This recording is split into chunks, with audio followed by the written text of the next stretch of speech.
I noticed Everett the second he stepped into the cafe. Not because he was loud. He wasn't. Actually, it was the opposite. Most people walked in to rush being half asleep, glued to their phones, barking complicated coffee orders without looking up. Everett walked in like he was carrying the weight of the entire week on his shoulders and trying not to let it show. Dark hoodie. Work boots. Tired eyes. And somehow, despite looking exhausted, he still managed to look unfairly good. "Large black coffee," he said when he reached the counter. His voice was rough, like he hadn't talked much that day. "Long day?" I asked automatically while punching in the order. He gave me a quick glance. Just a glance. But something about it lingered. "You could say that." Then his eyes flicked toward the handwritten sign hanging crooked near the pastry display. "Employee only area, please ignore the exposed wires. We're fixing it." Probably. His mouth twitched for the first time. "That sign's terrifying, by the way. Management says humor reduces lawsuits. Pretty sure that's not legally true." I laughed before I could stop myself. And that was the first mistake. Because after that, I started noticing him. He came in 3 mornings that week. Always before 8. Always looking like he'd slept 4 hours maximum. Same black coffee. Same quiet energy. And every single time, he looked at me like he recognized me from somewhere. Not in a confused way. In a way that made my chest tight. Like he knew something. "You work nearby?" I asked on Friday morning while handing him his coffee. He nodded once. "Electrician. We're renovating the bookstore 2 buildings down." That explained the boots. And the tool belt hanging low on his hip. And, unfortunately for me, why my brain completely stopped functioning for half a second. "Cool," I managed. "Smooth." He took the coffee, fingers brushing mine for maybe half a second too long. Then he looked at me again. Really looked at me. And there it was. That expression. Like he understood something I hadn't said out loud. "You always flirt this awkwardly with customers?" he asked. I almost dropped the lid container. "I'm not flirting." "You sure?" His voice stayed calm, but there was amusement underneath it now. I felt heat climb straight into my face. "You're very confident for someone drinking plain black coffee voluntarily."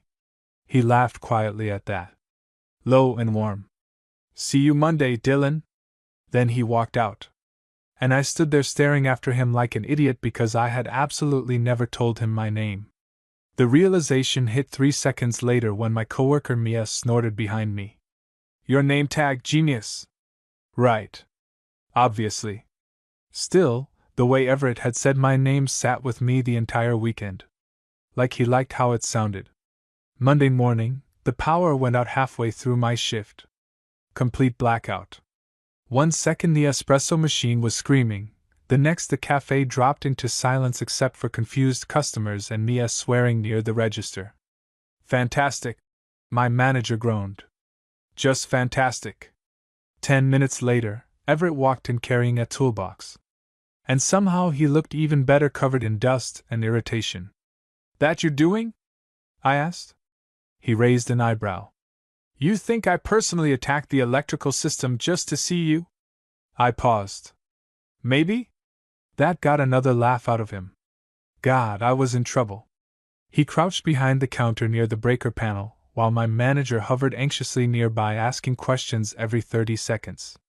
I tried not to stare. I failed completely. Everett worked quietly, sleeves pushed up, focused in that intense way people get when they're good at something with their hands. Every now and then he'd glance up toward me, catching me looking almost every time. And every single time, that same look appeared again. Like he knew.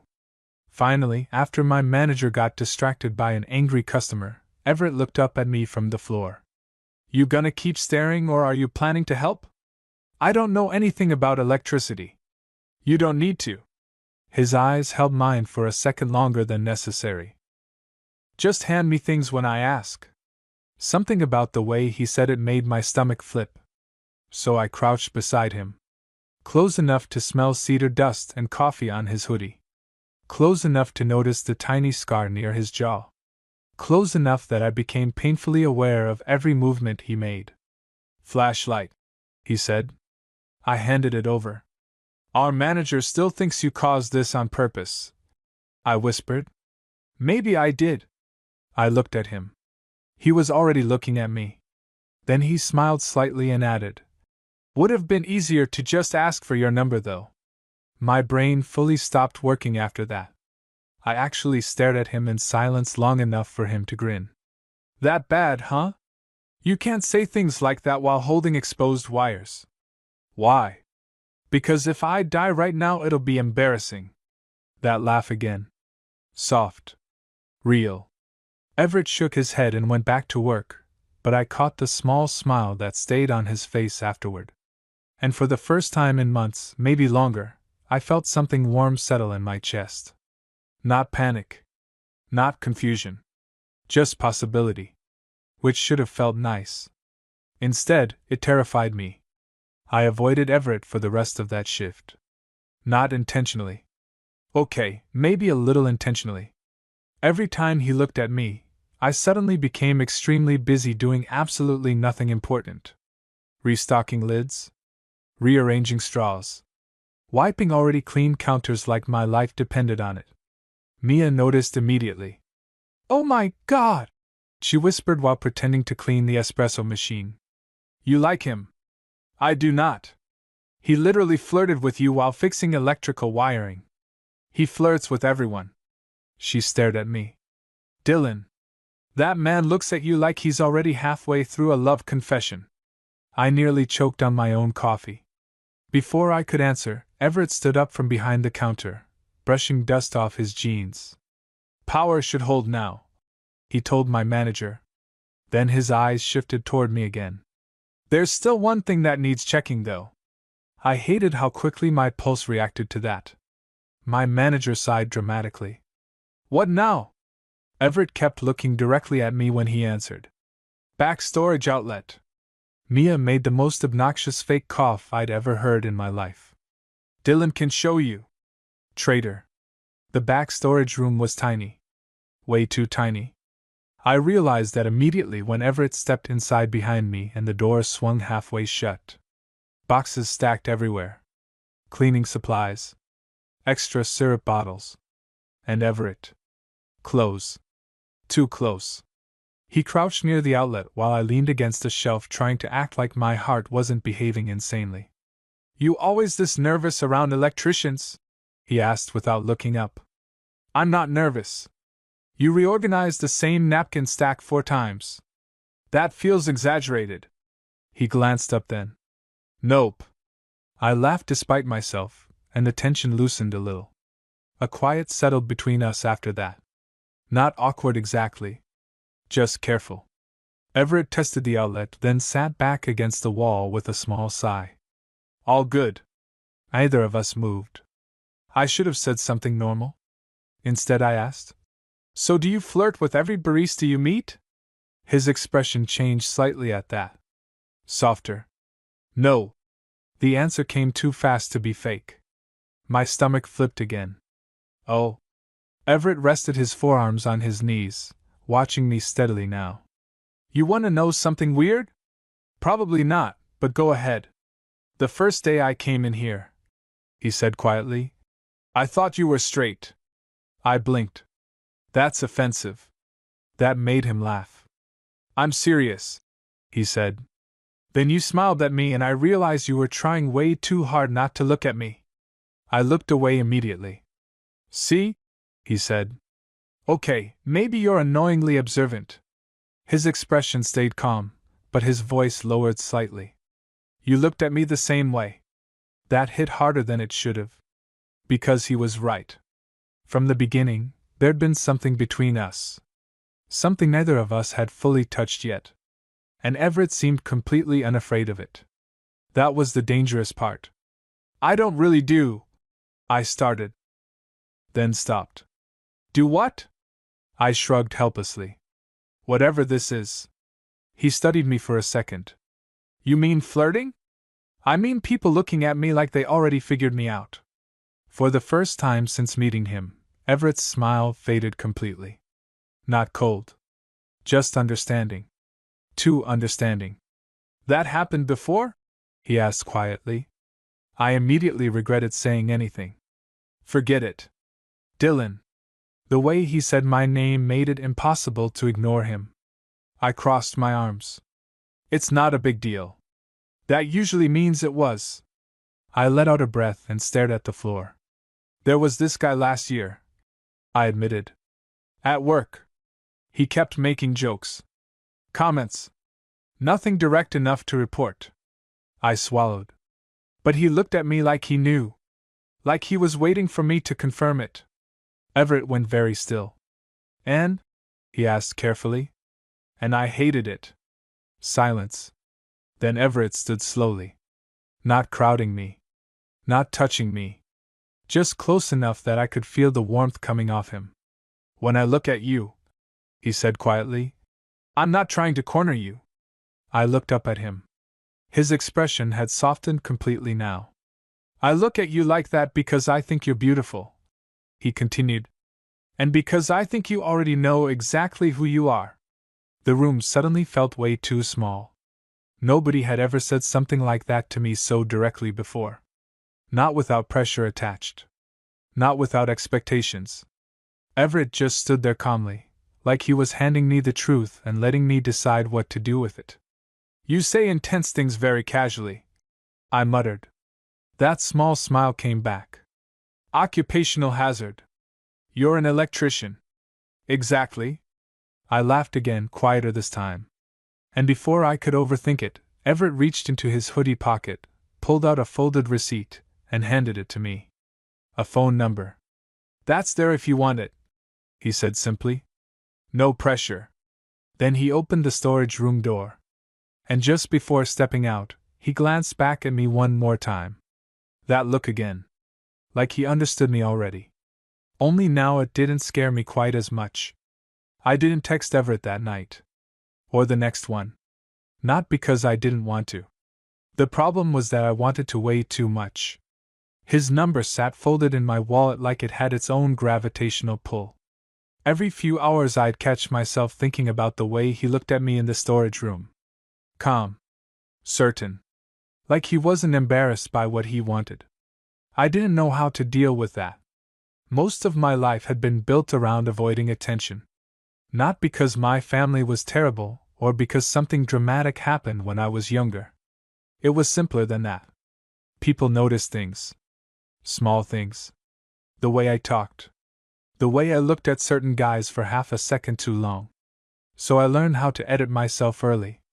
Nothing obvious. Nothing dangerous. Nothing anyone could point at directly. And then Everett walked into my life looking at me like there was nothing shameful to hide in the first place. It made me feel exposed in the best and worst way possible. By Thursday, Mia was losing patience with me. You still haven't texted him? I kept wiping the counter aggressively. I'm thinking about it. You've been thinking about it for 4 days. I like considering my options. You reorganized the sugar packets alphabetically yesterday. That was stress productivity. She pointed at me dramatically. Exactly. The cafe door opened before I could defend myself further.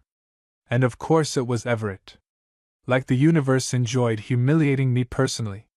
He stepped inside wearing another dark hoodie, work gloves shoved into one pocket, hair slightly damp from the rain outside. His eyes found me immediately. And just like every other time, that stupid warmth spread through my chest before I could stop it. Hey, he said casually as he approached the counter. Hey. Mia looked between us with the excitement of someone watching reality TV unfold live. Everett glanced at her name tag. Mia, right? Oh, I absolutely love you already, she informed him. I covered my face briefly. Everett laughed quietly. That bad? She's been miserable all week because she refuses to text you. Mia. Too late. Everett looked back at me slowly, amusement growing in his expression. You didn't text me? I was going to. When? Eventually. That's a very threatening timeline. I hated how easy it felt talking to him. Like we'd skipped several stages somehow. He leaned lightly against the counter. Good news then. What? You don't have to text me now. I frowned slightly. Because I'm asking you to dinner instead. My brain genuinely short-circuited. Mia made a sound like she just witnessed a marriage proposal. Everett ignored her completely, still watching me. No pressure, he added calmly. You can say no. The thing was, I knew that. That's what made it impossible to dismiss him as another guy messing around. Everett never pushed. He just stood there honestly, giving me room to choose. When? I heard myself ask. His smile appeared slowly. Tomorrow? I should have said maybe. Instead. Okay. Mia almost screamed. Everett looked unfairly pleased with himself after that. Okay, he repeated softly, like he enjoyed hearing it. Then he ordered his usual coffee like he hadn't just altered my entire emotional stability. The rest of my shift passed in a blur. By the time Friday evening arrived, I'd changed outfits 5 times and considered canceling at least 12. I wasn't good at dates. Correction, I had almost no experience with dates involving men at all. There had been almosts. Lingering looks. Late-night conversations. One confusing situation in college that ended before it became real. But nothing like this. Nothing where someone openly wanted me. Everett texted exactly 20 minutes before we were supposed to meet. Outside whenever you're ready. Simple. No games. When I stepped outside my apartment building, he was leaning against his truck looking up at the evening sky. And for a second I just stopped walking. Because outside the cafe, outside work dust and fluorescent lighting, Everett looked different. Softer somehow. Still broad-shouldered and intimidatingly attractive, unfortunately for me, but calmer too. His face brightened slightly when he saw me. Hey! Hey! His eyes moved over me briefly, not in a creepy way. More like appreciation he wasn't trying to hide. You look nervous, he said gently. I am nervous. Good. He opened the passenger door for me. Means I'm not suffering alone. That made me laugh enough to breathe normally again. Dinner was at a small diner outside downtown. Quiet. Warm lighting. Mostly empty. Easy. I realized halfway through the meal that Everett had chosen this place intentionally. No pressure. No crowd. No performance. Just conversation. And God, talking to him felt dangerous. Not because it was difficult. Because it was easy. Too easy. We talked about everything for nearly 2 hours. Bad jobs. Childhood stories. Music. The bookstore renovation. My failed attempt at learning guitar when I was 16. Everett laughed hard enough at that story that I became offended on principle. You named the guitar? It helped emotionally. You named it Axel, Dylan. I was going through something. You were going through being deeply uncool. I stared at him. You literally work construction. Exactly. I know uncool when I see it. By the end of dinner, my face hurt from smiling. And somewhere in the middle of him talking about restoring old radios with his grandfather when he was younger, I realized something terrifying. I liked him. Not just physically. Not just because he looked at me like that. I genuinely liked being around him. Which meant I was officially in trouble. The drive back to my apartment felt quieter. Not awkward. Just heavier now. Important somehow. Everett parked outside my building but didn't rush to say goodnight. One hand rested loosely on the steering wheel, while city lights flickered across the windshield. I had a really good time tonight, he said finally. My chest tightened immediately. Yeah, I admitted softly. Me too. Then came the silence. That silence. The one where both people are suddenly aware of how close they are. Everett looked at me for a long second. And there it was again. That expression. Like he understood exactly what I was afraid of. You don't have to rush anything with me, he said quietly. I swallowed hard. I know. I mean it. The warmth in his voice nearly undid me completely. Because I believed him. And somehow that felt scarier than pressure ever could. After that first date, Everett started becoming part of my routine so naturally it scared me a little. Morning coffee before work. Random texts during lunch. Pictures of wiring disasters with captions like, "This feels illegal." Or, "If I die in this wall cavity, delete my browser history." And somehow, without either of us saying it outright, we kept finding reasons to see each other.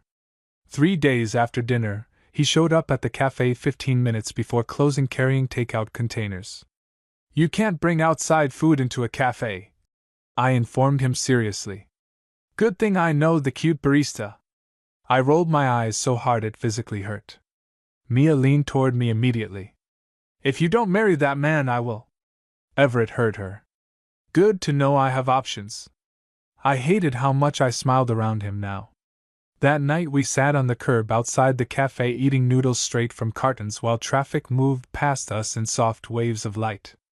It should have felt awkward. Instead, it felt strangely intimate. Everett sat beside me with one knee pulled up, hoodie sleeves shoved to his elbows, talking quietly about his day while I listened more than I spoke. Not because I was shy exactly. Because I liked hearing him. Liked the calm steadiness in his voice. "You always this quiet?" he asked eventually. "I talk." "You absolutely do." He nudged my shoulder lightly. "But you also disappear into your own head every couple minutes." I stared down into my noodles. "Sorry." "Why are you apologizing?" I blinked. Everett noticed every tiny thing. It was unsettling. "You don't have to perform around me, Dylan." There it was again. That impossible gentleness. I looked away toward the street because suddenly meeting his eyes felt too intense. "I'm trying not to mess this up," I admitted quietly. His expression softened instantly. "You think this is fragile?" "Yes." "Why?" The question came so simply that it almost hurt. I let out a slow breath. "Because people usually like the easy version of me," I said carefully. "The relaxed version. The version that doesn't overthink things." Everett stayed quiet, listening. "And when I stop being that version," I shrugged helplessly, "things get complicated." He looked at me for a long moment after that. Then he said something that lodged itself directly into my chest. "I don't think you know how easy you are to stay around." I genuinely didn't know what to do with that sentence. So I laughed nervously and said, "That sounded suspiciously romantic." "It was." "Jesus Christ." He grinned. And somehow, sitting there under the glow of a broken street lamp with cold noodles in my lap, I realized I was already halfway gone for him. The dangerous part came a week later. Because that's when Everett touched my hand for the first time. Really touched it. We were walking through a weekend street market downtown after he got off work early. Crowded sidewalks. Music somewhere in the distance. The smell of coffee and rain hanging in the air. I was telling him a story about Mia threatening a customer over pineapple syrup when someone shoved past us too quickly. Instinctively, Everett reached for my wrist. Just to steady me. But his hand stayed there afterward. Warm. Solid. My entire body went hyper-aware immediately. Everett noticed. His eyes flicked toward me carefully. "You okay?" "Yeah," I answered too fast. He started pulling his hand away instantly. And something inside me reacted before my brain caught up. I caught his fingers lightly. Not fully holding on. Just enough to stop him leaving. Everett looked at me then. That look again. Except this time there was something deeper underneath it now. Something quieter. "You sure?" he asked softly. I nodded. So he turned his hand slightly and intertwined our fingers. Simple. Natural. Like it wasn't a massive event at all. Meanwhile, my heart was attempting to launch itself directly out of my chest. We kept walking like that through the market. No one cared. No one stared. The world didn't explode. And yet I felt strangely emotional about it. Because it was small. That's what got me. Everett didn't treat holding my hand like some dramatic statement. He just did it because he wanted to. At one point he glanced over at me and smiled slightly. "You're thinking too hard again. I'm having an experience." You're holding hands, Dylan. You don't understand. I was emotionally repressed for years. That laugh again. Warm and low and impossible not to love. Love. The word hit me so suddenly I nearly stumbled. No. Absolutely not. Way too early. I spent the next hour aggressively not thinking about it while Everett casually destroyed my emotional defenses by existing near me. Then came the bookstore incident, which, in hindsight, changed everything. Everett finally convinced me to visit the renovation site after work one evening. It still looks terrible, he warned while unlocking the front door. The bookstore was closed during construction, lights dim except for a few work lamps glowing between shelves. Dust floated through the air softly. It smelled like wood and paper and fresh paint. I kind of love this, I admitted quietly. Everett smiled from a few feet away. Yeah? It feels. I looked around. Peaceful. For a second he just watched me. Then he said, almost to himself, You fit here. My chest tightened again. God, he said things so casually that completely wrecked me afterward. We wandered through half-finished aisles while he showed me what they were fixing. New wiring. Reading lights. Restored ceiling beams. And somewhere between the travel section and the back office, the power cut out again. Complete darkness. Seriously? Everett muttered. I laughed immediately. You're really bad at electricity for an electrician. Careful. I know where the breaker box is. You say that like it's threatening. A beat of silence. Then Everett's voice came softer from somewhere very close now. Dylan. My heartbeat stumbled instantly. Yeah? The emergency light near the back hallway flickered on dimly, casting weak golden light across the room. Enough to see him. Enough to see the way he was already looking at me. Too close. Way too close. And suddenly the air between us changed completely. Not joking anymore. Not casual. Everett's eyes moved slowly across my face like he was checking for hesitation. You can tell me to slow down anytime, he said quietly. I swallowed hard. Because the terrifying thing was, I didn't want him to. The bookstore suddenly felt very small. Or maybe it was just Everett standing that close to me. The emergency light behind him cast soft shadows across his face, catching the edge of his jaw and the tiredness under his eyes. He still smelled faintly like sawdust and rain and coffee. And he was looking at me carefully. Not assuming. Waiting. You got quiet, he said softly. I'm thinking. Dangerous hobby. I laughed under my breath, but it came out shaky. Everett noticed immediately.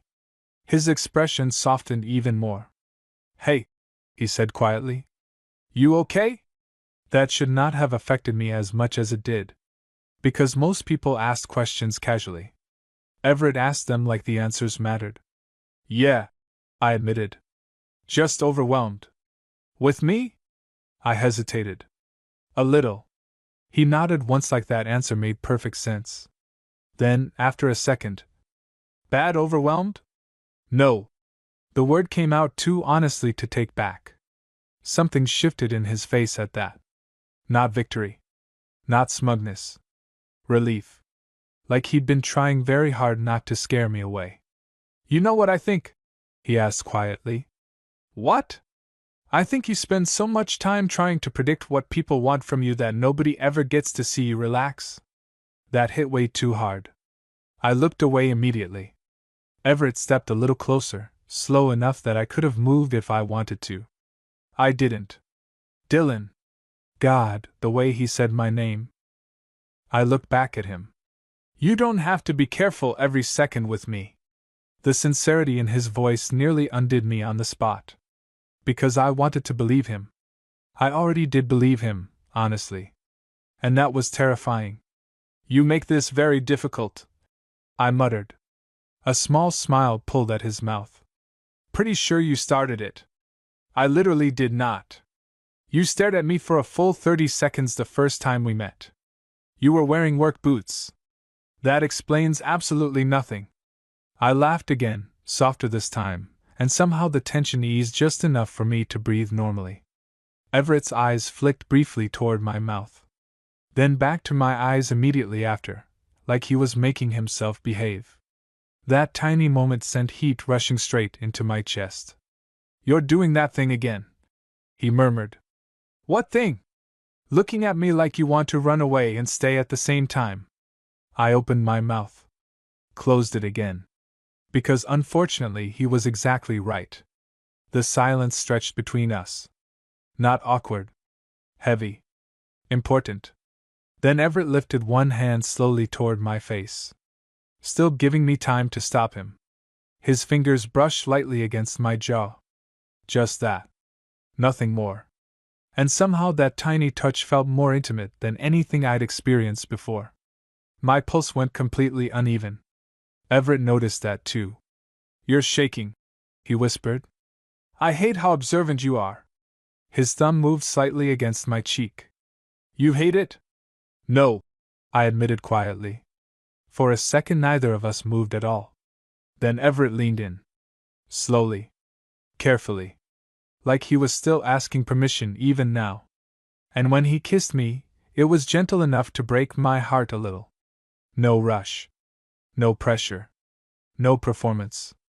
Just warmth. I'd expected fireworks or panic or some huge cinematic feeling. Instead, it felt strangely quiet. Like something settling into place. When he pulled back, his forehead rested lightly against mine. "You okay?" he asked softly. I laughed weakly in disbelief. "You seriously ask that after every emotionally devastating thing you do?" That got a quiet laugh out of him. But he still waited for an answer. And maybe that was the moment I realized how deep this thing already was becoming. Because nobody had ever handled me this carefully before. "Yeah," I whispered finally. "I'm okay." Everett smiled slightly. Then, because apparently the universe enjoys humiliating me personally, every light in the bookstore suddenly blasted back on at full brightness. I flinched so hard Everett burst out laughing. "Oh my God!" I groaned, covering my face. "That was traumatic. You should have seen your expression." "I'm leaving." "You're absolutely not leaving." He caught my wrist gently before I could take 2 dramatic steps away. Not trapping me. Just holding on. And when I looked back at him, still smiling at me under those stupid fluorescent lights, something warm twisted painfully in my chest again. Because this wasn't temporary. I could feel that already. Which meant eventually I'd have to decide how much of myself I was actually willing to let him keep. Things changed after the bookstore. Not dramatically. That was the weird part. Everett didn't suddenly become possessive or overly intense. He didn't start acting like we were in some movie. If anything, he got softer with me afterward. More careful. Which somehow affected me even worse. The next morning he still brought me coffee before my shift. Still leaned casually against the counter while I rang him up. Still looked at me like I was the only thing in the room worth paying attention to. But now I knew what his mouth felt like. Which made functioning normally almost impossible. "You're staring again," he murmured while I handed him his change. "I'm literally working." You're very smug for a man covered in drywall dust." He grinned. "You kissed me first." I nearly dropped the register drawer. "I absolutely did not." Everett leaned slightly closer across the counter, lowering his voice. "You leaned into it." My face went immediately hot. Mia walked by at exactly the wrong moment. Took one look at me, and sighed dramatically. "Oh, he's down catastrophically. I hate both of you." Everett looked unbearably pleased with himself after that.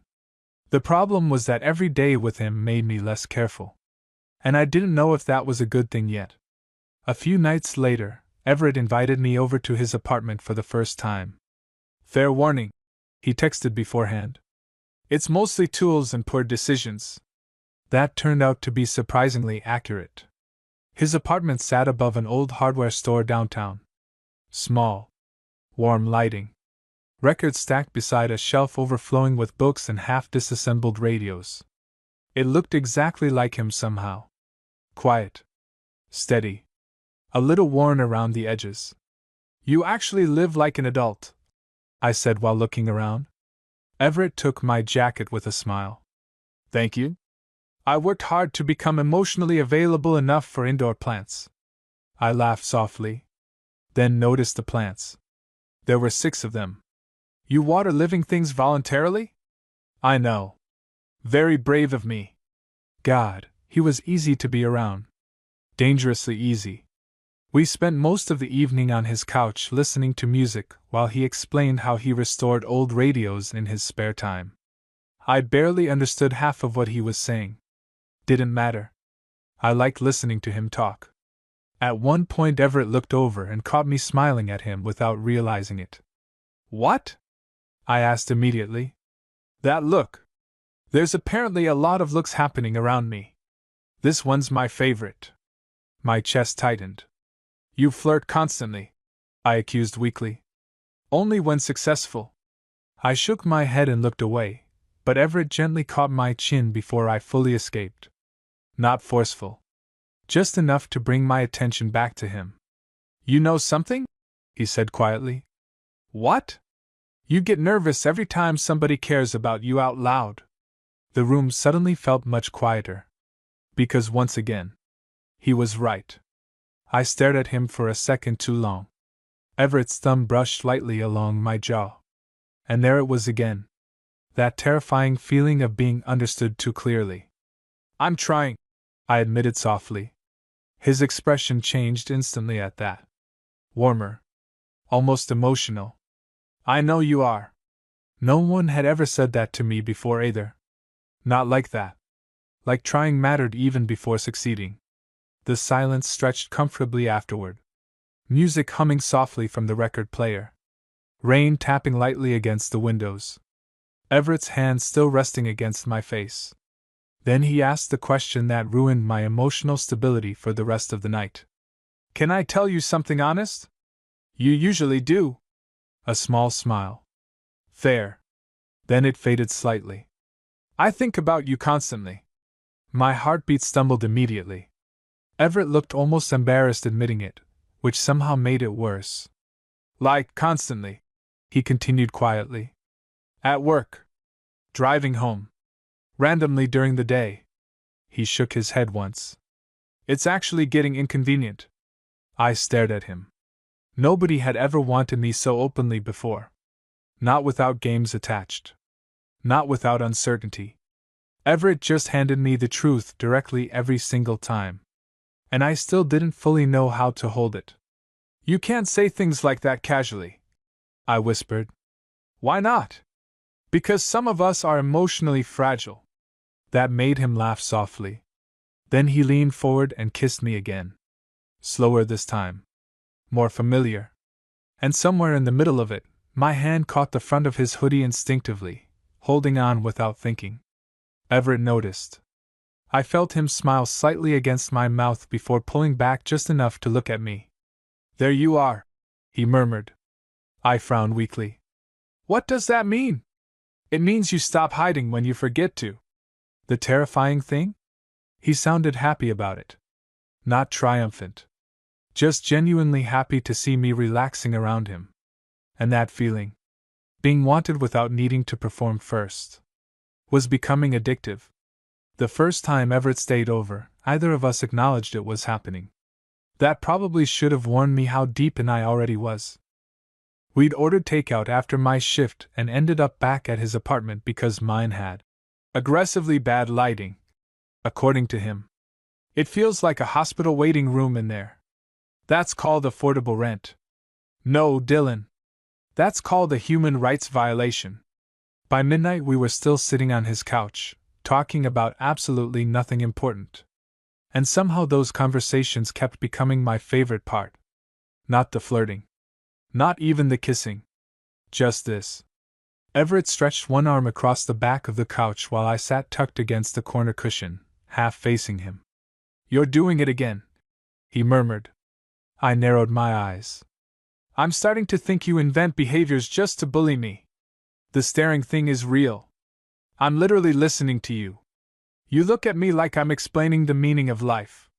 Well, right now you're ranting emotionally about extension cords.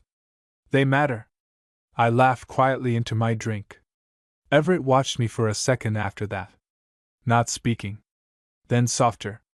There's that look again. The warmth in his voice immediately made me nervous. What look? The real one. I looked away automatically. And unfortunately, that seemed to prove his point. Everett shifted slightly closer on the couch. You know what I think? He asked quietly. Should I be afraid? A little. I groaned softly. Go ahead. I think nobody's ever made you feel safe enough to stop monitoring yourself. The room went silent. Because once again, somehow, he'd reached directly into the center of me without trying. I stared down at my hands. Everett didn't rush to fill the silence. That was another thing about him. He never grabbed at vulnerability once it appeared. He just stayed there beside it. Finally, I said quietly, You make it sound dramatic. I think it feels normal to you. He replied gently. That's different. My throat tightened unexpectedly. And before I could stop myself, words started slipping out that I hadn't planned on saying. In college, I admitted slowly, there was this guy I liked. Everett stayed completely still beside me. We were friends first. And I thought. I laughed weakly. I don't know what I thought. What happened? I swallowed. He liked attention. My fingers twisted together unconsciously. Liked flirting. Liked making comments when nobody else was around. I stared at the floor. Then one night he got drunk at a party and started joking about me in front of people. Everett's jaw tightened immediately. I kept talking before I could lose momentum. Nothing direct. Just enough that everybody understood. I shrugged carefully like it didn't still hurt. After that I got really good at making myself smaller. Silence. Then, Dylan. The anger in Everett's voice startled me. Not at me. For me. It's fine, I said automatically. No, he said quietly. It isn't. That hit harder than I expected. Because most people reacted to uncomfortable things by minimizing them. Moving on. Making jokes. Everett looked genuinely upset that someone had made me feel ashamed of myself. You know what I hate? He asked softly. What? That somebody convinced you being careful all the time was maturity. I looked at him then. Really looked at him. At the exhaustion under his eyes from long workdays. At the warmth in his expression. At the restraint he constantly showed with me. And suddenly the thought arrived fully formed and terrifying. I could fall in love with him. Not someday. I already was. The realization must have shown on my face somehow because Everett's expression softened immediately. What? He asked gently. I panicked instantly. Nothing. Dylan. I'm thinking. That's usually dangerous. I laughed weakly, but my chest felt painfully tight now. Everett studied me carefully for another second before shifting closer. Then, very softly, Hey! I looked at him. And the second our eyes met, my entire defense system collapsed. Because he looked at me like I mattered already. Not potentially. Not conditionally. Already. You don't have to say anything you're not ready to say, he murmured. God. Nobody should have been allowed to understand me this well. Before I could respond, Everett reached for my hand slowly, giving me time like always. I intertwined our fingers immediately this time. No hesitation. Something changed in his expression at that. Subtle. Warm. Almost relieved. Then he lifted our joined hands slightly and pressed a soft kiss against my knuckles. The gesture hit me so hard emotionally I actually looked away.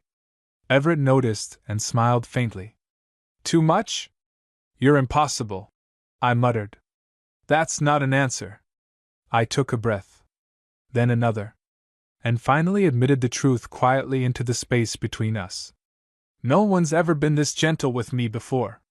The room went completely still. Everett's thumb brushed slowly against the back of my hand. And when he answered, his voice sounded almost rough. That's their failure. Not yours. I swear something in my chest cracked open after that.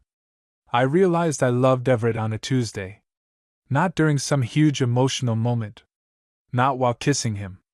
Not while holding his hand. Not even during one of those devastatingly sincere conversations he kept pulling out of me without trying. It happened because I got sick. That was it. I caught some awful cold from a customer at the cafe and spent 2 straight days miserable in my apartment wrapped in blankets and self-pity. And Everett showed up anyway. Absolutely not. I mumbled when I opened the door and saw him holding grocery bags.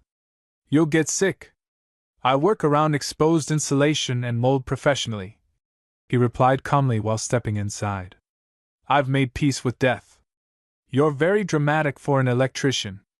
You look like you're actively fading away. I probably did. My hair was a disaster. My voice sounded wrecked. I was wearing an old hoodie with paint stains on it. Everett looked at me like I was still something worth crossing the city for. That feeling alone nearly killed me harder than the fever. You didn't have to come over, I muttered while he unpacked soup containers in my kitchen. He glanced at me like the answer was obvious. Yes, I did. Simple. Certain. Like caring about me wasn't inconvenient at all. I sat at the counter wrapped in a blanket, while Everett moved around my kitchen making tea like he'd lived there for years. And somewhere between him arguing with my terrible medicine cabinet organization and threatening to throw away expired cough syrup, it hit me fully. This is what safe feels like. Not dramatic intensity. Not confusion. Not constantly analyzing every interaction. Just someone showing up consistently and meaning it. Everett caught me staring again while stirring tea. There's the look. You've ruined my ability to make eye contact normally. He smiled slightly. You okay? And maybe it was the fever. Maybe it was exhaustion. Maybe I was simply too tired to keep protecting myself. Because instead of deflecting like usual, I answered honestly. I think I'm a little in love with you. Silence. Complete silence. My own heartbeat became immediately unbearable. Oh my God! I muttered, covering my face with the blanket. Forget I said that. I'm medicated. This isn't legally binding. Everett didn't laugh. Which terrified me for approximately 2 seconds until I felt his hands gently pulling the blanket away from my face. Dylan. I looked up slowly. And the expression on his face absolutely wrecked me. Soft. Stunned. Warm in a way I'd never seen before. You think you're the only one? He asked quietly. My chest physically hurt. Everett stepped closer until he stood between my knees where I sat at the counter. I've been trying not to say it too early, he admitted softly. Because I didn't want you feeling pressured. That sounded exactly like him. Always careful with me. Always trying to make space instead of taking it. I laughed weakly. You're handling this emotionally maturely and it's honestly very annoying. That finally made him smile. Then he touched my face gently, thumb brushing against my cheek the same way he had in the bookstore weeks earlier. Only now there was no uncertainty left between us. I love you too, he said quietly. And just like that, everything changed. Not explosively. Not in some cinematic earth-shattering way. It changed like the moment right before sunrise when darkness quietly stops being darkness. I actually felt tears sting unexpectedly behind my eyes, which was deeply embarrassing. Everett noticed immediately. You okay? He asked softly. You seriously need a new line? You didn't answer. I laughed again, watery this time. Yeah, I whispered. I'm okay. He kissed me then.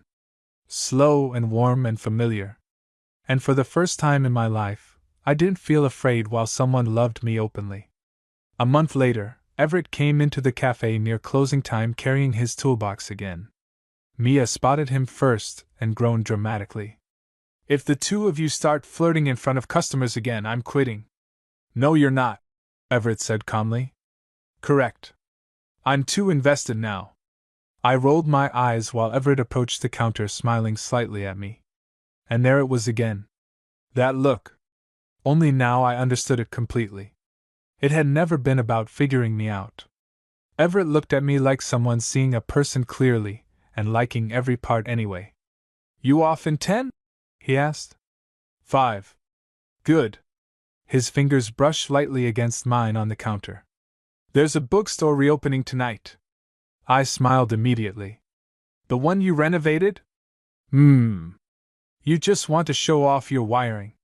It's excellent wiring. I laughed softly. Then, without thinking about it, I leaned across the counter and kissed him quickly. Right there. In the light. In front of everybody. No panic afterward. No shame. No instinct to hide. Just warmth. Everett looked slightly stunned for half a second before smiling in that quiet way that still completely unraveled me. Mia put a hand dramatically over her heart. Oh, they're disgustingly in love now. She wasn't wrong. And later that night, standing beside Everett inside that warm, glowing bookstore while people wandered quietly through restored aisles around us, he slipped his hand into mine naturally like breathing. No hesitation. I looked up at him once. And he looked back at me exactly the same way he had from the beginning. Like he understood. Only now, finally, I wasn't scared of that anymore. I wasn't expecting the question. That's the part that still gets me when I think back on it. Not the flashing lights behind me. Not the cold rain hitting the hood of my car at 2 in the morning. Not even the fact that a police officer was standing beside my window while my hands gripped the steering wheel hard enough to hurt. It was the question. Because some questions sound simple until they hit the exact place you've spent years trying not to look at. You got someone you can call tonight? Officer Sawyer asked it casually. Calm voice. Neutral expression. Like he'd probably asked 100 people the same thing that week. But I froze. Not because I didn't have anyone. Because I immediately thought of Logan. And Logan was exactly the person I wasn't supposed to call anymore. The rain streaked across my windshield while Sawyer waited beside the door, flashlight lowered now, giving me space to answer. He was taller up close than he'd looked in my rearview mirror. Broad shoulders under the dark uniform, soaked from standing outside too long. His badge caught the glow of passing headlights every few seconds. You okay? He asked. I realized I'd been silent too long. Yeah, I lied quickly. Just tired. That earned me a look. Not suspicious exactly. Just observant. I'd been pulled over because I drifted over the center line twice leaving downtown. No alcohol. No drugs. I'd passed all of that immediately. But apparently looking exhausted and driving in the rain at 2 a.m. was enough to trigger concern. Honestly, fair. You sure you should be driving? Sawyer asked. That should have annoyed me. Instead, I almost laughed. Because if he knew where I'd just come from, he probably would have taken my keys completely. I'm fine, I said again. Another lie. The truth was I'd just spent 40 minutes sitting outside Logan's apartment building like a complete idiot. I hadn't gone inside. Hadn't texted him. Hadn't even gotten out of the car. Just sat there staring at the lit window of apartment 4B wondering if he was awake. Wondering if he still slept on the left side of the bed. Wondering if he still kept the stupid lamp I bought him at a flea market because he claimed it looked aggressively ugly. We'd been broken up for 4 months. 4 months, 2 weeks, and 3 days. Yeah. I knew the exact count. Pathetic, right? Sawyer shifted slightly beside the car. Look, I'm not trying to make your night harder. But you look like someone who probably shouldn't be alone right now. Something about the way he said it cracked through me a little. Not pity. Not judgment. Just honest concern. And maybe I was more fragile than I thought, because before I could stop myself, I asked. You ever miss somebody you know you shouldn't? The words slipped out quietly. Barely audible under the rain. Sawyer blinked once. That definitely wasn't the answer he expected. For a second, either of us spoke. Water tapped steadily against the roof of the car while headlights washed across the empty road behind him. Then he rested one arm against the edge of my window and said carefully, Yeah. That was it. One word. But something about the way he said it told me he wasn't just humoring me to get through the traffic stop. He meant it. I looked away first, embarrassed by how suddenly tight my chest felt. I didn't mean to say that out loud, I muttered. Sawyer surprised me by smiling a little. Not mocking. Just tired. Most people say weirder things when they're nervous. I'm not nervous. That's so? I glanced up at him finally. I'm having a bad night. There's a difference. His expression softened slightly at that. How bad? I almost said fine again automatically. But something about sitting there in the dark with a stranger felt strangely easier than talking to anyone who actually knew me. So before my brain could stop me, I admitted. I drove across town just to sit outside my ex's apartment for an hour. Sawyer was quiet for a beat. Did you go in? No. Did you want to? I laughed once under my breath. That's kind of the problem. The rain picked up harder around us. He nodded slowly like he understood more than he was letting on. What happened? He asked. Now that question should have been easy. People break up every day. Usually there's a clean explanation. Cheating. Fighting. Distance. Something concrete. But Logan and I hadn't ended because we stopped loving each other. We ended because loving each other started feeling heavier than breathing. And I had no idea how to explain that to a police officer standing in the rain at 2 in the morning. So instead I said, we kept hurting each other without meaning to. Sawyer looked at me for a long moment after that. Then quietly, those are usually the worst ones. I don't know why that hit me so hard. Maybe because everyone else in my life had treated the breakup like a problem to solve. Move on. Delete his number. Get over it. Go out more. Download dating apps. Nobody ever acknowledged that losing someone who loved you gently could hurt just as much as losing someone cruel. Logan had never been cruel. That was the problem. He was kind. Patient. Funny in quiet ways that snuck up on you. He remembered things. Tiny things. Like how I hated tomatoes but only when they were warm. Or how I couldn't sleep without background noise. He also had this habit of touching the back of my neck whenever he passed behind me in the kitchen. Small, absent-minded, affectionate. For 2 years, that touch meant home. Until somehow it didn't anymore. Sawyer glanced toward the empty road behind him, then back at me. What's your name? He asked. Ethan. He nodded once. Okay, Ethan. Here's what I think. I almost smiled. This should be good. I think you're exhausted, he said. I think you probably shouldn't drive tonight. And I think sitting outside your ex's apartment in the rain listening to sad music is making everything worse. I stared at him. How do you know there was sad music? That finally got a real laugh out of him.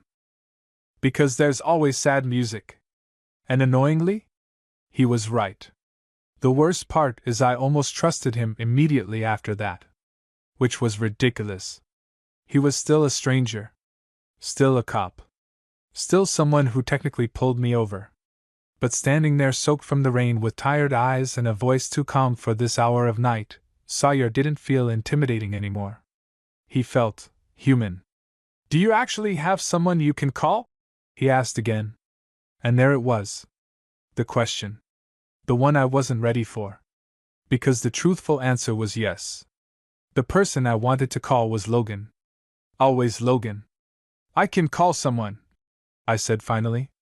Sawyer leaned slightly against the doorframe of the car. But you don't want to. It wasn't really a question. I looked down at my hands on the steering wheel and gave a small shrug. Something like that. The rain kept falling hard enough to blur the city lights into smears of gold and red. Somewhere in the distance, tires hissed across wet pavement. Sawyer was still watching me carefully. You mind if I ask something personal? He said. I laughed tiredly. Feels a little late for boundaries. That earned another quick smile. What made you stop talking? My chest tightened immediately. Because there were 100 little answers to that question. The fights. The silences afterward. The way Logan started looking exhausted every time we tried to fix things. The way I always pushed when he shut down. The way he always shut down when I pushed. But underneath all of it was one ugly truth I still hated admitting. I was the one who left. Not because I wanted to. Because I got scared of how much I needed him. And once that kind of fear gets inside a relationship, it poisons everything quietly. I swallowed hard. I told him I needed space. Sawyer stayed quiet. And? He asked gently. And he believed me. That one still hurt the most. Logan didn't beg. Didn't fight. Didn't chase me down dramatically. He just looked at me across our kitchen table with the saddest expression I'd ever seen and nodded once. Okay, he'd said quietly. Like he was respecting something that was killing him. I'd hated him for making it easy. For not stopping me. Except deep down, I knew he understood before I did. I wasn't leaving because I wanted freedom. I was leaving because loving someone that much terrified me. Sawyer exhaled slowly through his nose. You still love him? I looked up sharply. That obvious? Yeah. I laughed again, softer this time. Great. He studied me for another second before asking. You think he still loves you? And there it was. The question I avoided every single day. Because if the answer was no, then I'd destroyed the best thing in my life for nothing. And if the answer was yes? That might have been worse. I don't know, I admitted quietly. The truth was Logan had stopped reaching out 2 months ago. No random texts. No late-night check-ins. No accidental reasons to call. At first I thought it meant he was moving on. Then I realized maybe he was finally trying to heal. And somehow that hurt even more. Sawyer pushed away from the car slightly and glanced toward his patrol vehicle. I should probably let you go, he said. Something in my chest sank unexpectedly at that. Not because I knew him. I didn't. But because for 20 minutes on a rain-soaked street, I hadn't felt alone. And apparently that mattered more than I wanted it to. He must have noticed something shift in my expression because his voice softened again. Hey! I looked up. Don't go back to the apartment tonight. I frowned slightly. Why? Because if you were gonna knock on his door, you would have already done it. That landed harder than it should have. Sawyer continued. And sitting outside replaying old memories isn't helping either of you. I looked away toward the blurred outline of downtown. Then what am I supposed to do? He was quiet for a second before answering. Go home. Sleep a little. Figure out whether you miss him, or whether you miss not feeling alone. That one hit like a punch. Because I'd spent 4 months assuming they were the same thing. Sawyer stepped back from the car then, rain immediately soaking through his sleeves again. But before he closed the conversation completely, he hesitated. Then, for what it's worth. I waited. If somebody sat outside my apartment for an hour in the rain, he said carefully, I'd probably want them to knock. And for the first time that night, I genuinely didn't know what to say. He gave me one last nod. Drive safe, Ethan. Then he turned and walked back toward the patrol car, red and blue lights washing across the wet street behind him. I sat there for a long moment after he left. Engine running. Hands still tight around the wheel. Thinking about Logan. About the last night in our apartment. About how he'd stood in the kitchen while I packed a duffel bag I never should have touched. You don't have to leave tonight, he'd said quietly. And God, the worst part? He meant it. Even heartbroken, Logan still tried to make things easier for me. I remembered how tired he looked. How carefully he spoke, like one wrong word might shatter both of us completely. Maybe this is what you need, he'd told me. Not angry. Not bitter. Just sad. At the time, I convinced myself leaving was the brave thing. Now I wasn't sure anymore. My phone sat face down in the cup holder beside me. I stared at it. Then picked it up. Then put it back down again immediately.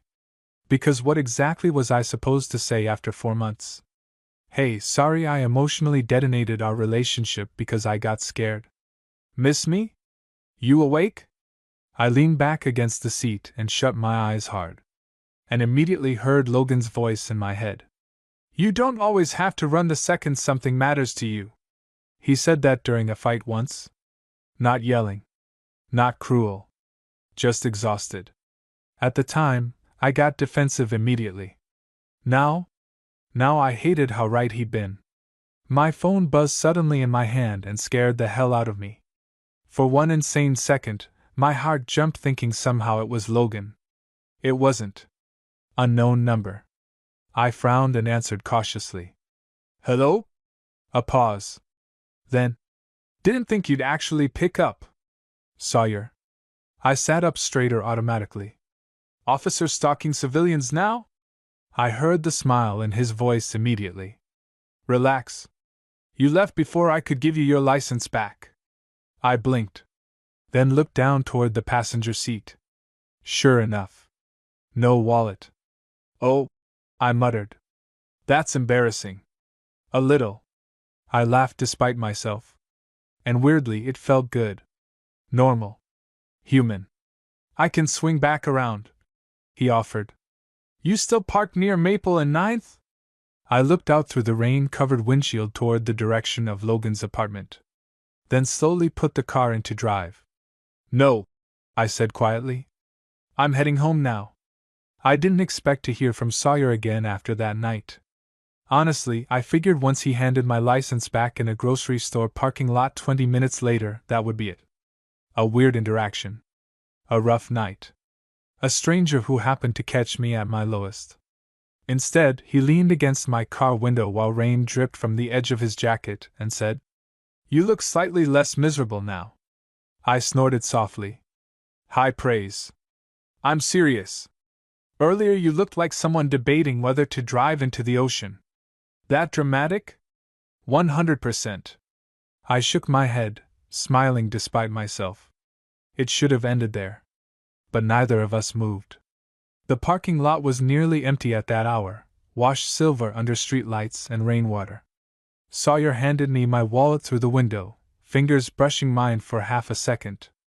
Then he glanced toward the coffee shop across the street. You eaten anything tonight?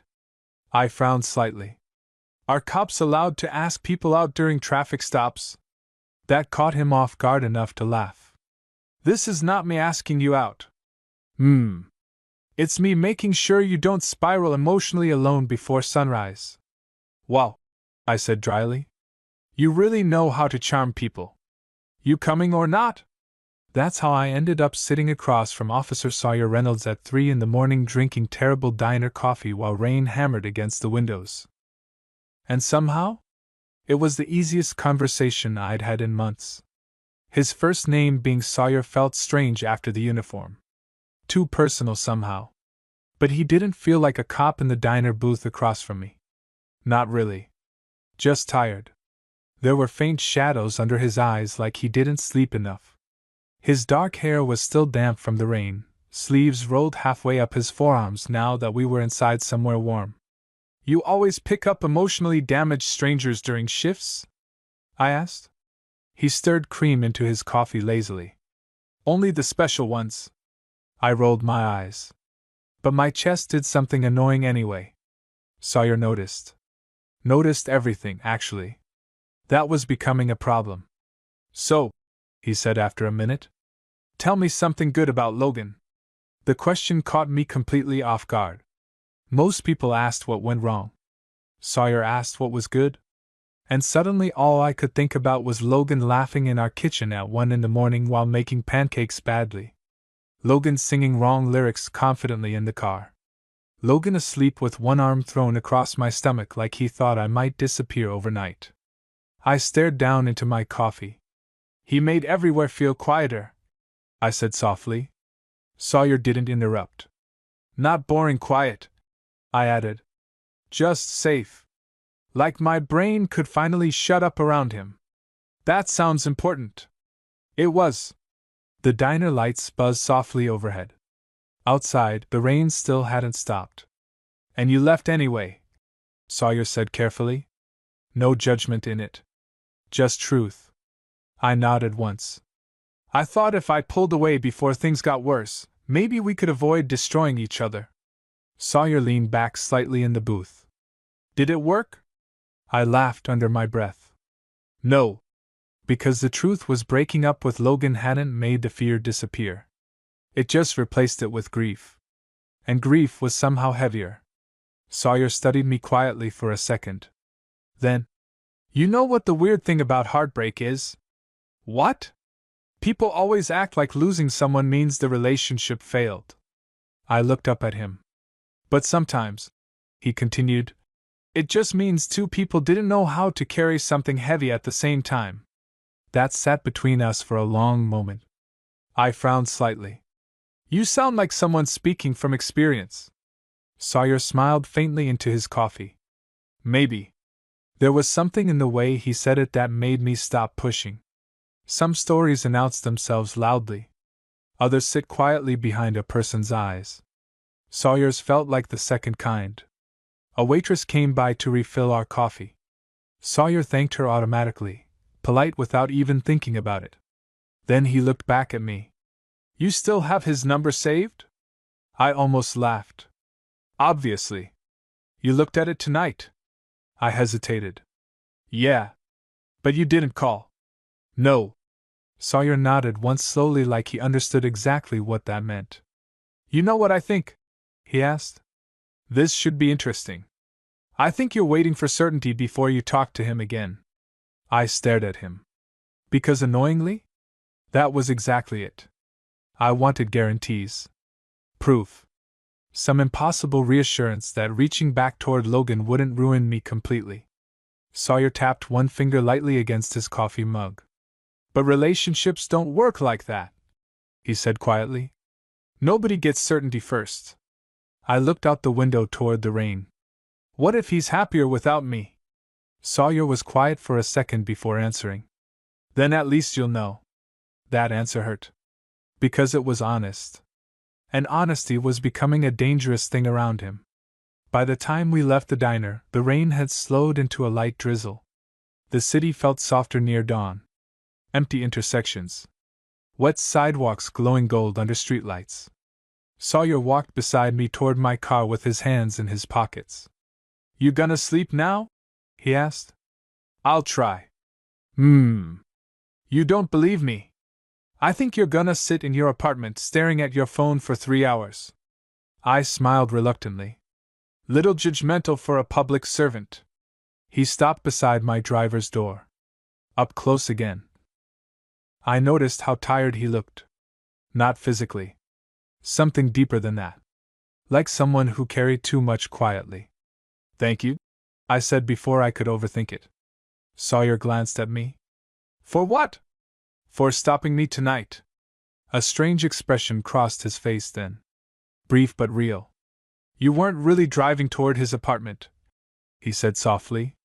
I frowned. What? You were driving toward an answer. The scary part? He was right. And somehow that felt worse. We stood there for a second too long. Close enough now that I could smell coffee and rain on him. Close enough that something unfamiliar tightened low in my chest. Sawyer noticed the shift immediately. His eyes flicked down toward my mouth for half a second before returning to my eyes. Then he stepped back first. Professional again. Careful. Get home safe, Ethan. I swallowed once. Yeah. You too. He nodded once and walked away toward his patrol car. I watched him go longer than I should have. And sometime during the drive home, I realized something that unsettled me completely. For the first time in 4 months, Logan wasn't the only person I couldn't stop thinking about anymore. The problem with meeting someone at the exact moment your heart is still broken is that you start noticing things you shouldn't. Little things. Like how Sawyer always listened without interrupting. How his voice got quieter when conversations became honest. How his eyes stayed on mine a second too long before he looked away. I told myself it didn't mean anything. It absolutely meant something. 3 days after the traffic stop, I saw him again completely by accident. At least, I think it was an accident. I was standing in line at a small coffee shop near my office when I heard, "You look more rested." I turned so fast I nearly dropped my phone. Sawyer stood behind me wearing dark jeans and a black hoodie instead of the uniform this time. No badge. No duty belt. Just him. Which somehow felt more dangerous. "Oh," I said intelligently. He smiled slightly. "Strong opening. What are you doing here?" "I could ask you the same thing. I work 2 blocks away." "That answers your question too, then." "Right. Of course." I suddenly became painfully aware of how ordinary I looked. Wrinkled button down. Messy hair from running late. Half-awake expression. Sawyer, annoyingly, still looked unfairly good. "You stalking emotionally unstable civilians off duty now?" I asked. "That depends. You still emotionally unstable?" I laughed before I could stop myself. And there it was again, that weird, easy feeling around him. Like talking to Sawyer required less effort than talking to most people. The line moved forward slowly. "You call him?" Sawyer asked quietly. Straight to it. I stared at him for a second. "Good morning to you too." His mouth twitched. "No," I admitted finally. "I didn't. You want to?" Every question from him felt too direct. Too observant. "Yes," I said softly. "And no." Sawyer nodded like that made perfect sense. Because somehow, to him, it probably did. We ended up sitting together by the window with coffee neither of us really touched. Morning traffic crawled outside while sunlight pushed through gray clouds left over from the storm. "You know what I think your problem is?" Sawyer said. I narrowed my eyes. "You seem to think about my problems a lot." "I'm serious." "That's concerning." He ignored me completely. "You keep treating love like it's either completely safe or completely doomed." I blinked. "Normal people don't psychoanalyze strangers before 9 a.m., I informed him. "Normal people don't sit outside their ex's apartment in thunderstorms." "Fair." Sawyer leaned back slightly in his chair. "You loved him," he said carefully. "That part's obvious. But every time things became uncertain, you pulled away first so you wouldn't be the one left behind." I stared at him. "Because hearing your worst habits spoken out loud by someone who barely knows you is deeply unpleasant. You do realize I hate this conversation, right?" He smiled into his coffee. "Yeah. Little arrogant for a cop. Occupational hazard." I should have been annoyed. Instead, I found myself watching the way sunlight caught against the faint scar near his jaw I hadn't noticed before. And that realization hit me like ice water. This was bad. Because attraction after heartbreak feels dangerous enough already. Attraction towards someone emotionally perceptive? Absolutely fatal. Sawyer noticed me looking immediately. His eyes flicked toward mine. I looked away first. "Coward." "So," I said quickly, changing subjects, "you gonna tell me your tragic backstory now, or do cops make you sign secrecy agreements?" That earned a quieter smile this time. "I was engaged once." The words landed softly between us. And suddenly I understood the sadness in his eyes. "Oh," I said carefully. "Yeah." I waited. Sawyer traced one finger around the rim of his coffee cup absently.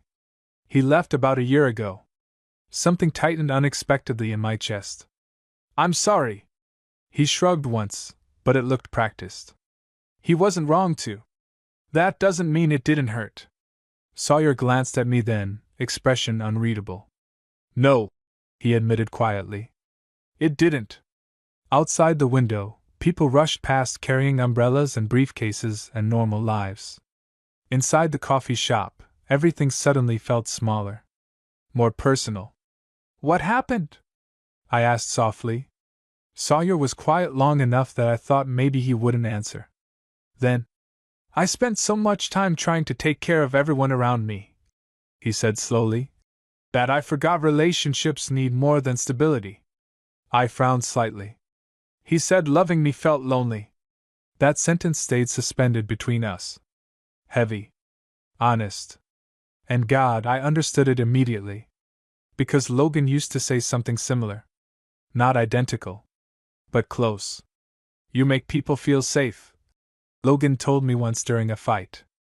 But you don't let them reach you when you're hurting. At the time I got defensive. Now I wondered if he'd been right too. Sawyer glanced toward the clock behind the counter and sighed softly. I should get to work. Some irrational disappointment moved through me immediately. Which was ridiculous. I barely knew him. But sitting across from Sawyer felt dangerously like relief. He stood, pulling his hoodie sleeve down over his wrist absent-mindedly. Then he looked at me carefully. You don't have to figure your whole life out before talking to Logan again. I looked down at my untouched coffee. What if I already ruined it? Sawyer was quiet for a second. Then, people who stop loving you usually don't haunt you like this. That line followed me the entire day. Through meetings. Through emails. Through pretending to pay attention, while my brain replayed every conversation Logan and I ever had. By evening, I was sitting alone in my apartment staring at my phone again. Logan's contact still pinned at the top. Still impossible to delete. My thumb hovered over the screen. Call. Text. Anything. Instead, I locked the phone and threw it onto the couch beside me. Coward. A second later, the screen lit back up. Unknown number. My heart jumped stupidly before I answered. Hello? You always answer unknown calls this fast? Sawyer. I leaned back against the couch immediately. You know, this is getting suspicious. I left my sunglasses at the coffee shop, he said. Thought maybe you stole them. I laughed softly. And for the first time in months, it didn't feel forced. I should have stopped answering Sawyer's calls. That probably would have been the smart thing to do. Because somewhere between the rainy traffic stop and the third late-night conversation that week, something shifted. Not dramatically. Just quietly enough to become dangerous. You know, I said one night, phone pressed between my shoulder and ear while I washed dishes. Most people don't casually call civilians this much. Sawyer's low laugh crackled softly through the speaker. Most civilians don't accidentally become my favorite part of night shift. My hand stopped mid-motion in the sink. Silence. Then Sawyer cleared his throat lightly like he realized what he just admitted. Well, he said carefully. That sounded more intense out loud. He'd climbed immediately up my neck. The scary part? I didn't want him to take it back. Over the next 2 weeks, talking to Sawyer became strangely normal. Morning texts. Random conversations during his breaks. Late-night calls when neither of us could sleep. Nothing flirtatious exactly. Except sometimes absolutely flirtatious. And every time it started feeling too real, one thought crashed into me immediately afterward. Logan. Because no matter how easy Sawyer felt, I still loved someone else. That truth sat underneath everything like an ache I couldn't remove. I think Sawyer knew it too. He never pushed. Never crossed lines directly. But sometimes there were pauses between us that felt loaded anyway. Like both of us standing near something neither one wanted to touch first. The first real crack came on a Thursday night. I'd had a brutal day at work, the kind where every tiny inconvenience feels personal by the end of it. I was exhausted, irritable, emotionally wrung out. And somehow, without even thinking about it, I called Logan. Not Sawyer. Logan. The second I heard the ringing, panic hit immediately. What the hell was I doing? I almost hung up. Then his voice answered softly. Ethan? My chest folded in on itself. Because even after 4 months, Logan still sounded like home. For a second neither of us spoke. Then quietly. Hey. God. He sounded surprised. Careful. Hopeful, maybe, which somehow hurt the most. You okay? He asked immediately. Same Logan. Always worried about me first. I sat down slowly on the edge of my couch. Yeah. My throat tightened unexpectedly. I don't know why I called. A long silence. Then Logan said gently, I think you probably do. I shut my eyes hard. The apartment suddenly felt too quiet. How've you been? I asked softly. Logan laughed once under his breath, tired. That's a dangerous question. Yeah? Yeah. There was history packed inside that single word. Missed nights. Fights that ended in silence. The way we both kept loving each other badly toward the end because either one knew how to stop hurting. I miss you, I admitted before I could stop myself. The silence on the other end became so quiet I thought maybe the call dropped. Then finally. I know. Not cold. Not angry. Worse. Gentle. I miss you too, Logan said quietly. And just like that, every wall I'd spent months building cracked straight down the middle. I pressed my hand hard against my forehead. This was a mistake. No, Logan said immediately. Don't do that. I don't even know what I'm asking for. You don't have to. God, that voice. Steady. Patient. I remembered sleeping beside him during thunderstorms because he knew I hated them. I remembered his hand finding mine automatically during movies. I remembered every moment I convinced myself leaving him was somehow protecting us. And suddenly I wanted to get in my car and drive straight to him again. Terrifying. Ethan, Logan said softly after a long silence. Are you happy? That question hit harder than anything Sawyer had asked me. Because I didn't know the answer anymore. I thought about Sawyer laughing quietly over the phone at 2 a.m. About diner coffee. About feeling seen in ways that scared me. Then I thought about Logan. And realized those feelings weren't replacing each other.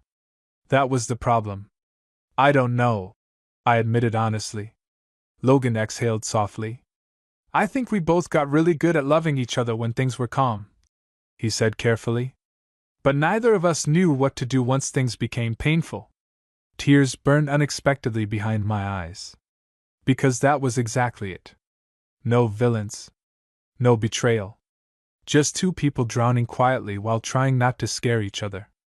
I'm sorry, I whispered. Logan was quiet for a second. Then, I know you are. That forgiveness almost destroyed me. After we hung up, I sat motionless on the couch for nearly 20 minutes staring at nothing. And right on schedule, my phone buzzed again. Sawyer. Of course. I stared at his name lighting up the screen. Didn't answer immediately. Then finally picked up. Hey, Sawyer said softly. Something in my silence must have tipped him off instantly. What happened? I laughed weakly under my breath. You always know. You sound different. I leaned my head back against the couch cushion and shut my eyes. I called him. Sawyer went quiet immediately. Not awkward. Just listening. And? He asked carefully. I swallowed hard. And now I feel like I can't breathe. A long pause stretched between us. Then Sawyer asked quietly. Do you want him back? The terrible part? I opened my mouth to answer. And realized I didn't know anymore. Sawyer didn't say anything right away after I admitted I didn't know. And honestly, that silence felt kinder than advice would have. I sat curled into the corner of my couch with my phone pressed against my ear while the city hummed quietly outside my apartment windows. Finally, Sawyer spoke. You don't have to answer immediately. I laughed weakly. Feels like I should. Why? Because normal people probably don't develop emotional crises over two men simultaneously. That's not what this is. I frowned slightly. Then what is it? Sawyer exhaled softly on the other end of the line. It sounds like you're grieving one relationship while accidentally starting to care about someone else. My chest tightened. Because hearing it said out loud made everything feel dangerously real. I barely know you, I said quietly. You know enough. The scary part? He was right too. I knew Sawyer listened carefully. I knew he carried sadness quietly. I knew he noticed when my voice changed even over the phone. And somehow those small things had become important to me frighteningly fast. You know what the worst part is? I admitted softly. What?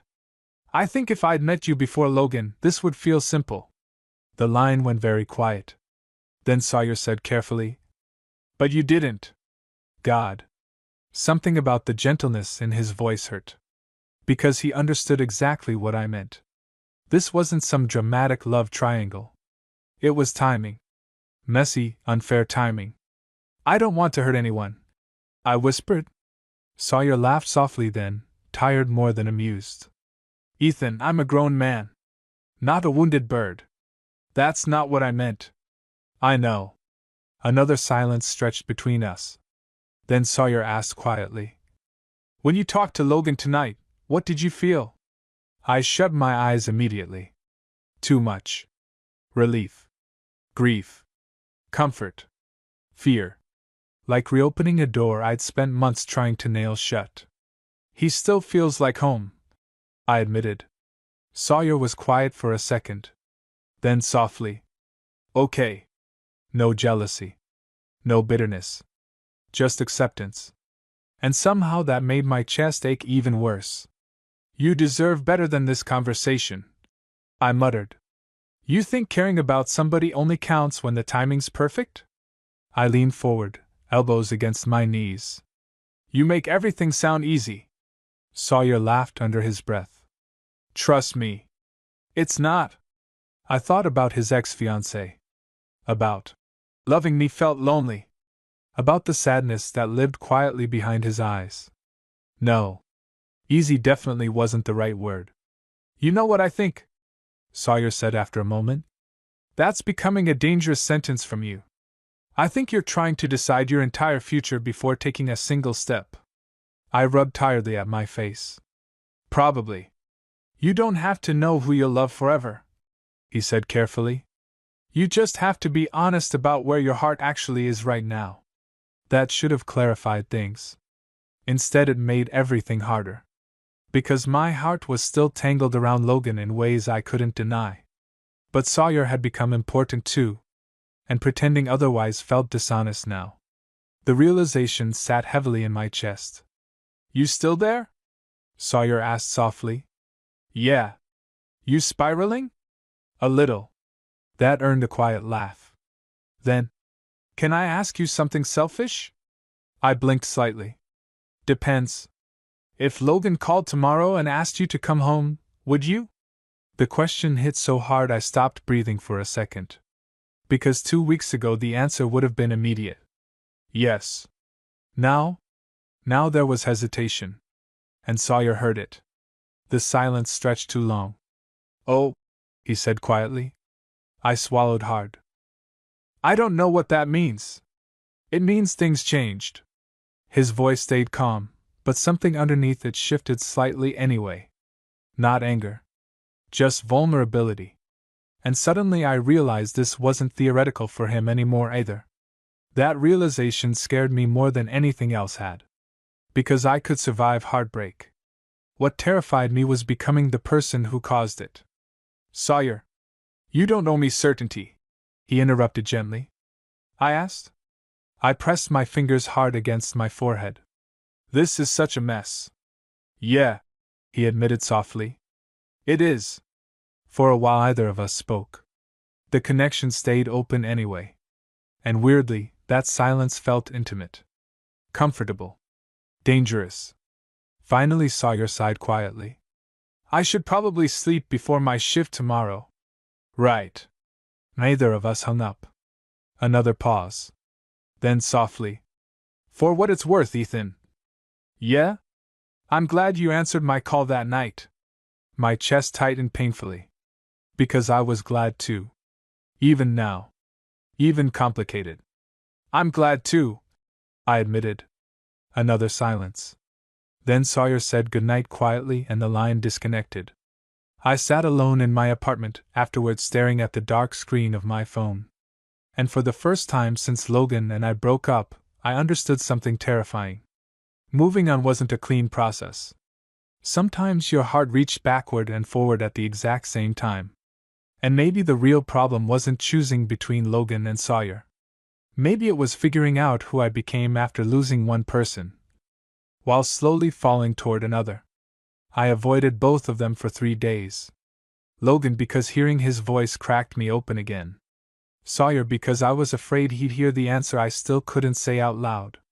Which, apparently, made me emotionally mature enough to qualify as a houseplant. By the third night, even I was sick of myself. My apartment felt claustrophobic. Every room carried too much silence. Too many unfinished thoughts. So naturally, instead of processing my feelings like a stable adult, I went for a drive. Again. At least this time there wasn't rain. The city blurred quietly outside the windows while music played low through the speakers. Not sad music, technically.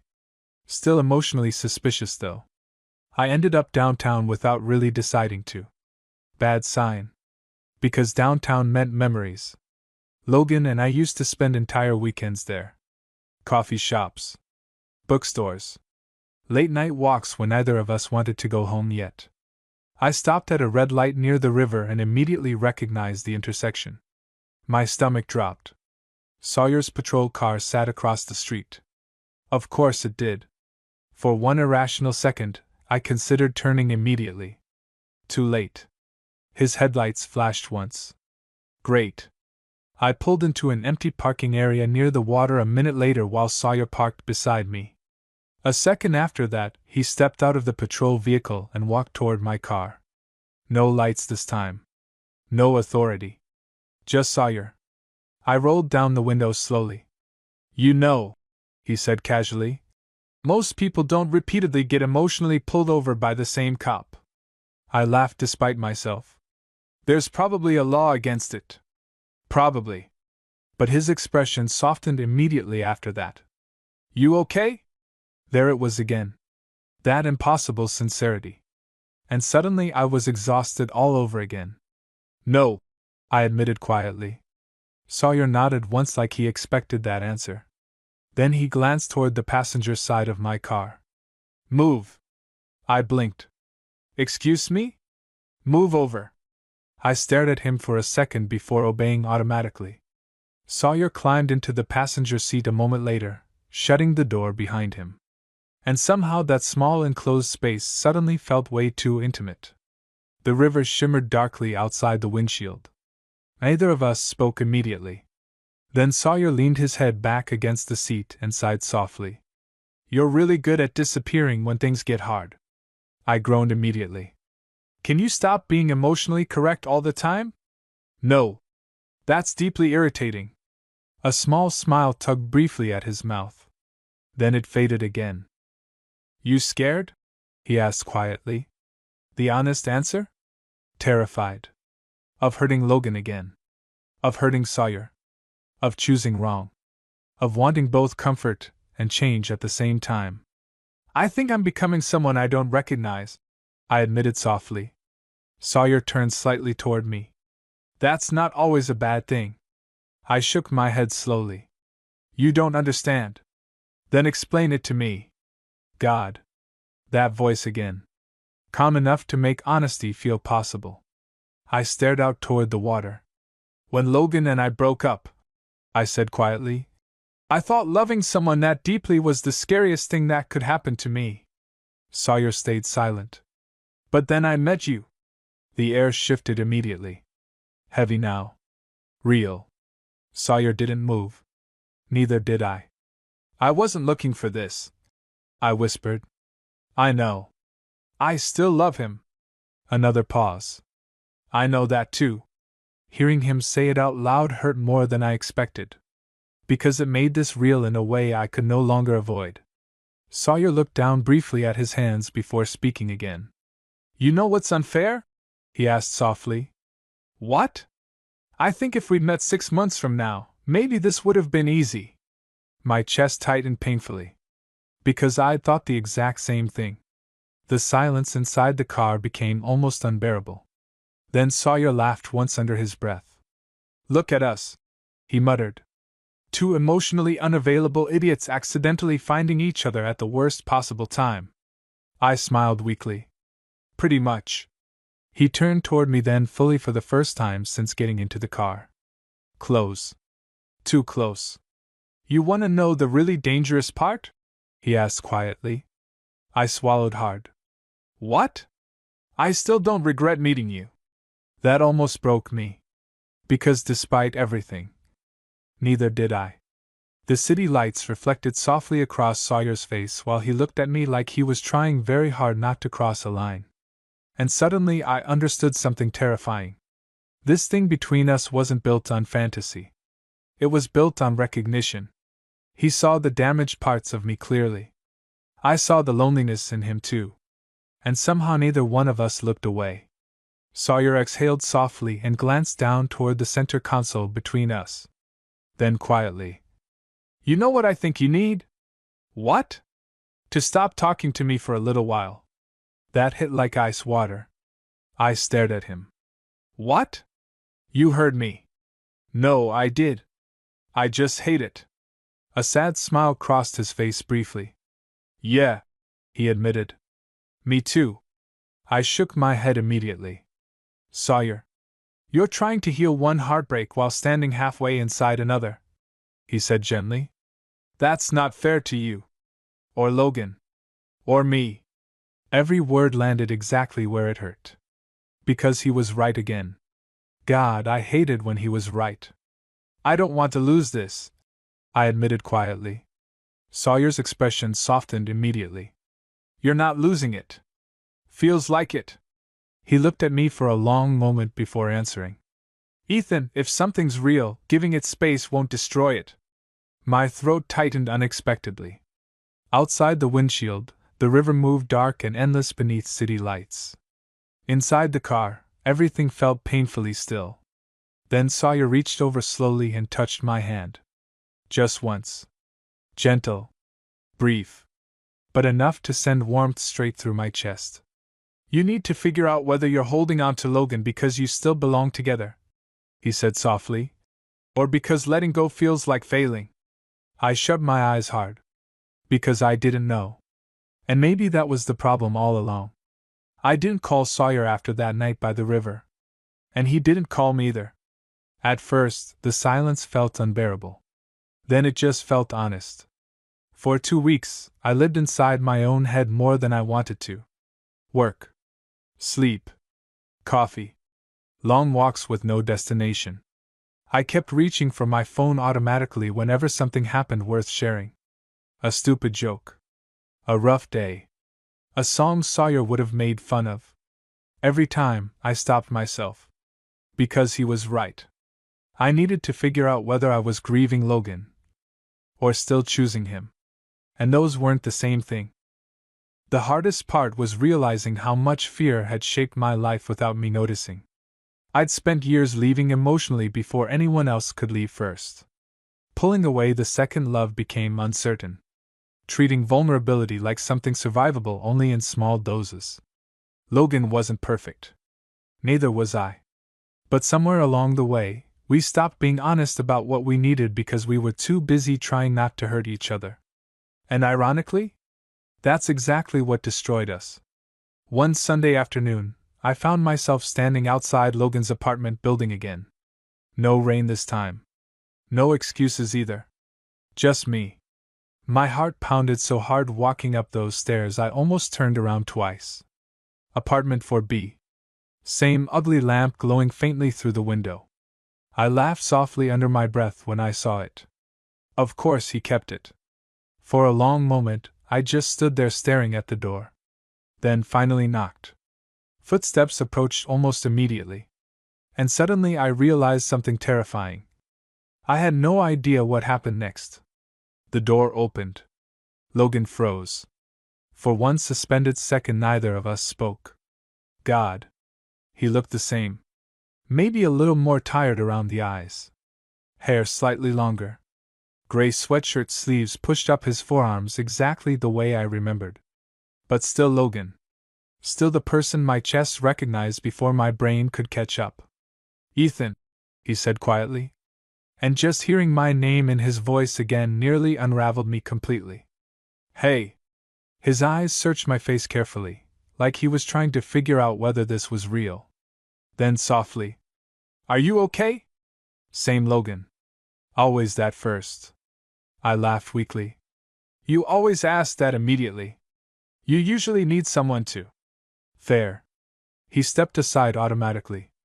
"Come in." Walking back into that apartment felt surreal. Nothing had changed. Same book stacked unevenly on the coffee table. Same blanket tossed over the couch. Same faint scent of coffee and detergent and home. My chest ached instantly. Logan stayed near the kitchen while I stood awkwardly in the living room like a stranger visiting my own memories. Neither of us knew how to start. Finally, I spoke first. "I'm sorry." Logan shut his eyes briefly. "Ethan." "No," I interrupted softly. "I need to say this correctly." My throat tightened. I spent months blaming the breakup on timing, stress, fighting. But the truth is, I swallowed hard. I got scared. Logan stayed completely still. "I loved you so much that every argument started feeling catastrophic," I admitted quietly. "And instead of trusting us to survive hard things, I ran before you could decide I wasn't worth the effort anymore." Silence filled the apartment. Heavy. Painfully honest. Logan looked down briefly before meeting my eyes again. "You really thought I was going to leave you?" The sadness in his voice almost destroyed me. "I don't know," I whispered. "Maybe I thought everyone eventually would." Logan crossed the room slowly then. Close enough now that I could see the exhaustion in his face too. "You know what hurt the most?" he asked softly. I shook my head. "That you decided what I felt for me." My chest tightened sharply. "Because he was right." "I know," I whispered. Logan exhaled slowly. "You kept acting like loving you was some burden I was eventually gonna get tired of carrying." His voice cracked slightly. "And Ethan, I chose you every single day." Tears burned instantly behind my eyes. Because I knew he had. Even at the end. Even exhausted. "I loved you badly," I admitted. "No," Logan said quietly. "You loved me scared." That sentence settled deep inside me. Not absolution. Just truth. For a long moment we stood there in silence. Then Logan asked softly, "Why now?" And there it was. The question I'd been asking myself for weeks. Why now? Because of Sawyer? Because I was lonely? Because I missed safety? I thought about diner coffee at 3 a.m. About a police officer with tired eyes who saw through me too easily. About being told hard truths gently. About realizing I was capable of becoming someone more honest than the version of myself that left this apartment 4 months ago. Sawyer mattered. Deeply. But standing there looking at Logan now, I finally understood something clearly. What I felt for Sawyer was possibility. What I felt for Logan was unfinished. And those weren't the same thing. "I think," I said slowly, "meeting someone else made me realize I never actually dealt with losing you." Logan absorbed that quietly. "You seeing someone?" I hesitated. Then honestly, "No. But there's someone I care about." That hurt him. I saw it immediately. But he nodded anyway because Logan had always valued honesty even when it bruised him. "And you're here," he said carefully. "Yes." The room went very quiet. Then Logan laughed softly under his breath. "You know," he murmured, "part of me wanted to hate you when you left. I would have deserved it. Probably." That earned the smallest smile from both of us. Then it faded again. "I don't know what happens now," Logan admitted quietly. "Me either." Another silence stretched between us. And then, finally, Logan stepped closer and wrapped his arms around me. Just a hug. Simple. Familiar.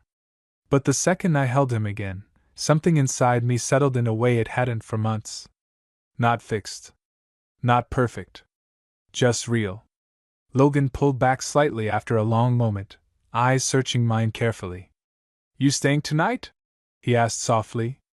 And for the first time in a very long time, running didn't feel like the answer anymore.